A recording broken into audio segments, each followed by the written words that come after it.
Fire Emblem franchise is a celebrated tactical RPG, known for its permadeath feature. In another video of mine I talked about Nuzlocke challenges in Pokemon, which in a sense present the same challenge that attracted me to the Fire Emblem franchise.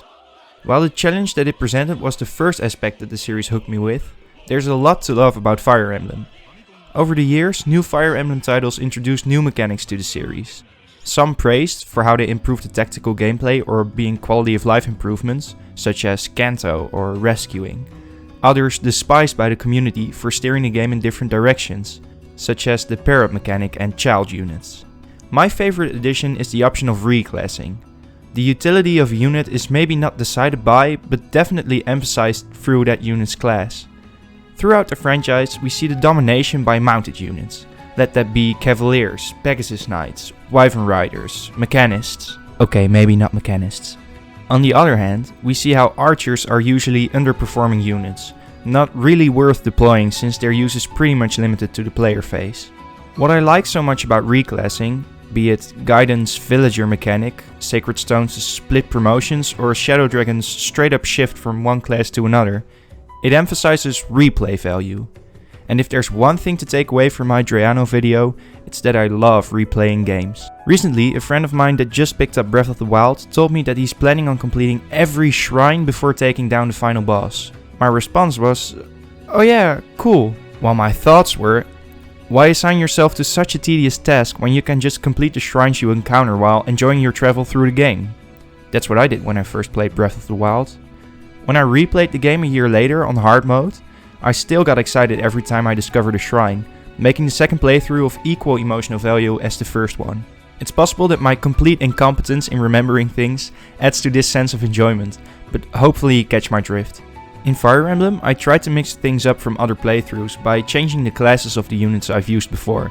This sometimes leads to some awful outcomes, such as Knight Tharja, Mage Grey or Diviner Kagero.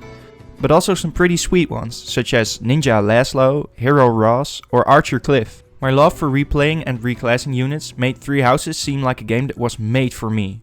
Every unit starts out as a simple piece of clay, waiting to be molded into anything you want. This still comes with a few restrictions, such as a unit's flaw in a certain weapon type, or them not really having the physical or magical growths to fully utilize a certain class. Like, I get that some people want to turn Linhardt into a BDSM war machine, but that dream just can't come to fruition, him being the noodly armed boy that he is. It feels like a victory for fans like me that we can now create different armies with every new game that we load. This, along with the capability to recruit different house members and the newly included Cindered Shadows DLC, makes for replay heaven. But let's not beat around the bush. You've seen the title. How could Awakening's limited reclass system hold up to the infinite possibilities that Three Houses proposes? Before we can make such a big statement, we must start off small. Let's analyze my favorite Fire Emblem unit, Donal. Get ready! I'm more than familiar with how elitists are displeased with these trainee/S-type characters, but me, being an Awakening baby, I loved how Donal was incorporated in the game. He's available very early on, so he's not really an S archetype, but he's still pretty weak compared to the rest of your units. Him being a farm boy, the game specifies that he really isn't suited for your army, so unless you manage to level him up in his paralog, Crum straight up refuses to recruit him. I love how his gimmick, a weak unit that will grow on you as he becomes stronger, is incorporated in the gameplay. And due to Awakening being the game where your choices matter, you could opt to just ignore him if his bases turn you off. After Donal's charming introduction, mainly by his awesome voice provided by Sam Riegel, How about this? I just had to use him.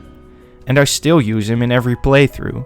It's a shame that his reclassing options are very limited, and you should definitely always use Donal as a hero. So then, why introduce him after explaining the entire concept of reclassing? Awakening is one of the most gimmick-heavy games when it comes to character writing. Donal in this game being the farm boy. He talks in a rural accent.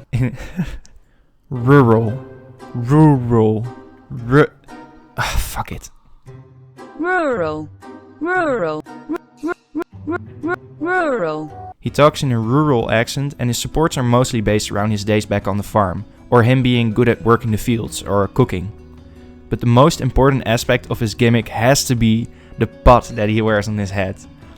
I find this to be an amazingly charming character design choice, and you have to agree that it is at least memorable, and not in the toilet armor kind of way. I have to thank Yusuke Kozaki for making this farm boy look so darn charming. What is even better about his design choice is that after Donald drops his sickle and picks up a sword, he continues to wear the pot. I always chuckle when I send a buffed up hero Donald into a horde of enemies. Imagine that the last thing you see before getting cleaved in half is a boy with a pot on his head screaming, "Yeehaw!" God, I love this man. Now, imagine introducing a character with maybe less original but evenly memorable character design, only for her, or him, to lose that special headwear as soon as you reclass her, or possibly maybe him, into a class that isn't worthless. Yeah, Dorothea stance, where you at? I know her head doesn't really add to her character. I mean, you wouldn't wear that at the opera. But it's just a shame that the way this character was marketed to us in the leap up to the release of Three Houses isn't how she is in most of the game. I know that Three Houses has the feature to make units appear in battle as they appear in the monastery, and I can even make her look as her pre-war version after the time skip, but it just doesn't have the same flair as a buffed up warrior wearing a pot on his head. Though pretty memey, I can't resist thinking back on the accessories in Fates. I don't know if I would like a same feature in Three Houses, with its dramatic highs being actually pretty heavy at times. I'm happy that Byleth isn't wearing a jester hat. Although I'm not sure if the male Southis outfit is far off from that ridiculous look. There. Oh my god, Byleth, you do not want to be sitting with your legs spread out with that outfit on. Oh my god! Everyone can see your junk, dude. So then, what exactly was the point of this video? Well, 3 things. First, just how cool is Fire Emblem? Man, I love it. Second, I just wanted to sing some praise of Donald, because I don't feel it's done enough. And third, why can we have glasses and freaking gym outfits, but we can't have Dorothea's hat? Get with it, Game Freak. Well, anyway, I guess that's it. See ya in another video.